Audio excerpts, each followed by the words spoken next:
ಬಿಹಾರದಲ್ಲಿ ಮಹಾಮೈತ್ರಿ ಮುರಿದು ಬಿದ್ದಿದ್ದೇ ತಡ ರಾಜಕೀಯ ವಲಯದಲ್ಲಿ ಭಾರಿ ಹೈಡ್ರಾಮಾ ನಡೀತಾ ಇದೆ. ಒಂದ್ ಕಡೆ ಎನ್ಡಿಎ ಬೆಂಬಲಿತ ನಿತೀಶ್ ಕುಮಾರ್ ಸರ್ಕಾರ ರಚನೆಗಾಗಿ ಇನ್ನಿಲ್ಲದ ಕಸರತ್ತು ನಡೆಸುತ್ತಿದ್ದಾರೆ. ಇತ್ತ ಆರ್ಜೆಡಿ ಕೂಡ ನಾವು ಸರ್ಕಾರ ರಚಿಸಿಯೇ ಸಿದ್ಧ ಅಂತ ರಾತ್ರಿಯೆಲ್ಲ ಪ್ರತಿಭಟಿಸಿದೆ. ಇನ್ನು ಬಿಹಾರ ರಾಜಕೀಯದಲ್ಲಿ ನಡೆದ ಮಿಡ್ ನೈಟ್ ಹಂಗಾಮಾದ ಕಂಪ್ಲೀಟ್ ಡೀಟೇಲ್ಸ್ ಇಲ್ಲಿದೆ.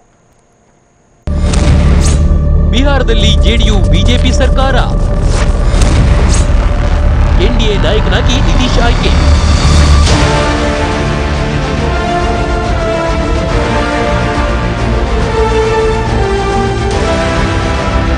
ಮುಖ್ಯಮಂತ್ರಿ ಸ್ಥಾನಕ್ಕೆ ನಿತೀಶ್ ಕುಮಾರ್ ರಾಜೀನಾಮೆ ನೀಡಿದ ಬೆನ್ನಲ್ಲೇ ಬಿಹಾರದಲ್ಲಿ ಹೊಸ ಸರ್ಕಾರ ರಚನೆಗೆ ಬಿಜೆಪಿ ಜೆಡಿಯು ಜೊತೆಗೆ ಕೈಜೋಡಿಸಿದೆ. ರಾತ್ರಿ ನಿತೀಶ್ ಕುಮಾರ್ ನಿವಾಸದಲ್ಲಿ ಬಿಜೆಪಿ ಮತ್ತು ಜೆಡಿಯು ಶಾಸಕರು ಮಹತ್ವದ ಸಭೆ ನಡೆಸಿ ನಿತೀಶ್ ಕುಮಾರ್ ಅವರನ್ನ ಎನ್ಡಿಎ ಹಾಗೂ ಶಾಸಕಾಂಗ ಪಕ್ಷದ ನಾಯಕ ಅಂತ ಘೋಷಿಸಿದರು. ಇದಾದ ಬಳಿಕ ಮಧ್ಯರಾತ್ರಿ ನಿತೀಶ್ ಕುಮಾರ್ ಬಿಜೆಪಿ ನಾಯಕರಾದ ಸುಶೀಲ್ ಮೋದಿ, ಜೆಪಿ ನಾಯ್ಡಾ ನೇತೃತ್ವದ ನಿಯೋಗ ರಾಜಭವನಕ್ಕೆ ತೆರಳಿತು. ರಾಜ್ಯಪಾಲ ಕೇಸರಿನಾಥ ತ್ರಿಪಾಠಿಯನ್ನ ಭೇಟಿಯಾಗಿ ಸರ್ಕಾರ ರಚಿಸಲು ನಮಗೆ 132 ಶಾಸಕರ ಬೆಂಬಲ ಇದೆ, ಹೀಗಾಗಿ ಸರ್ಕಾರ ರಚಿಸಲು ಅವಕಾಶ ನೀಡುವಂತೆ ಹಕ್ಕು ಮಂಡಿಸಿತು. ಎನ್ಡಿಎ ಮನವಿ ಪುರಸ್ಕರಿಸಿದ ರಾಜ್ಯಪಾಲರು ಬೆಳಗ್ಗೆ 10 ಗಂಟೆಗೆ ಪ್ರಮಾಣ ವಚನ ಸ್ವೀಕರಿಸಲು ಸೂಚಿಸಿದರು. ಇನ್ನು ನಿತೀಶ್ ಕುಮಾರ್ ಜೊತೆ ಸುಶೀಲ್ ಕುಮಾರ್ ಮೋದಿ ಕೂಡ ಬಿಹಾರದ ಉಪಮುಖ್ಯಮಂತ್ರಿಯಾಗಿ ಪ್ರಮಾಣ ವಚನ ಸ್ವೀಕರಿಸಲಿದ್ದಾರೆ. ಇಂದಿನಿಂದ ಬಿಹಾರದಲ್ಲಿ ಹೊಸ ಅಧ್ಯಾಯ ಆರಂಭವಾಗಲಿದೆ. ಸರ್ಕಾರ ರಚಿಸಲು ಅವಕಾಶ ಮಾಡುವಂತೆ ರಾಜ್ಯಪಾಲರನ್ನ ಕೇಳಿಕೊಂಡಿದ್ದೇವೆ. ಇಂದು ಬೆಳಗ್ಗೆ 10 ಗಂಟೆಗೆ ಪ್ರಮಾಣ ವಚನ ಸ್ವೀಕಾರ ಕಾರ್ಯಕ್ರಮ ನಡೆಯಲಿದೆ. ರಾಜ್ಯದಲ್ಲಿ ಭ್ರಷ್ಟಮುಕ್ತ ಆಡಳಿತ ನೀಡೋದೇ ನಮ್ಮ ಗುರಿ. ಜೆಡಿಯುಗೆ ಸೆಡ್ಡು ಹೊಡೆಯಲು ಆರ್ಜೆಡಿ ಪ್ಲಾನ್.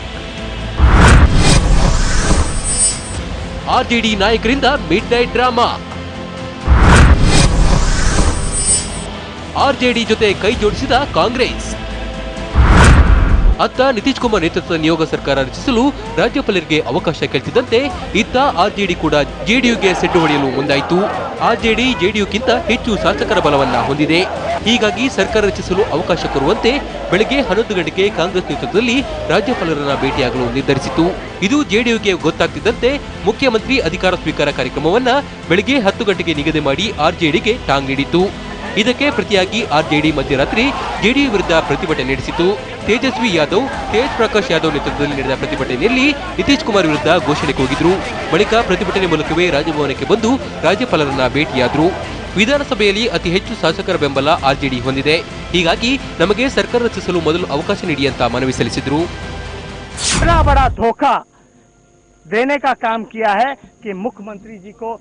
ಬಿಹಾರದ ಜನತೆಗೆ ನಿತೀಶ್ ಕುಮಾರ್ ಮೋಸ ಮಾಡಿದ್ದಾರೆ. ಆರ್ಜೆಡಿ ಪಕ್ಷವನ್ನ ಪಾನ್ ಬೀಳದಂತೆ ಬೆಳೆಸಿಕೊಂಡು ಉಗುಳಿದ್ದಾರೆ.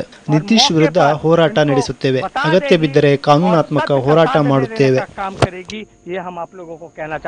ಇನ್ನು ಬಿಹಾರ ವಿಧಾನಸಭೆಯ ಬಲವನ್ನ ನೋಡೋದಾದ್ರೆ ಒಟ್ಟು 243 ಸ್ಥಾನವಿರುವ ಬಿಹಾರ ವಿಧಾನಸಭೆಯಲ್ಲಿ RJD 80, JDU 71, BJP 53, Congress 27, LJP 2, RLSP 2, HAM 1, CPI MLA liberation 3, 400 ಪಕ್ಷೇತರ ಶಾಸಕರಿದ್ದಾರೆ.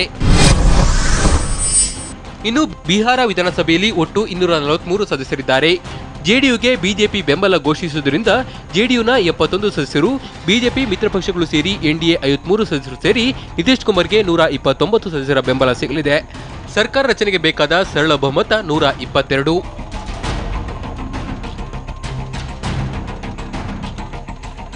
ಇನ್ನು ಕಾಂಗ್ರೆಸ್ ಮತ್ತು ಆರ್ಜೆಡಿ ಮತ್ತು ಇತರ ಸದಸ್ಯರನ್ನ ನೋಡೋದಾದ್ರೆ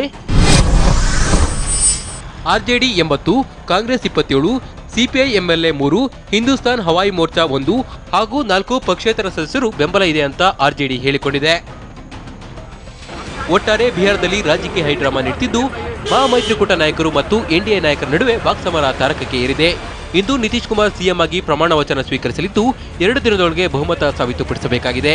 ಆದರೆ 2 ದಿನದಲ್ಲಿ ಅದೆಷ್ಟು ರಾಜಕೀಯ ತಿರುವು ಪಡೆದುಕೊಳ್ಳುತ್ತೋ ಕಾದು ನೋಡಬೇಕು. Bureau report, TV9.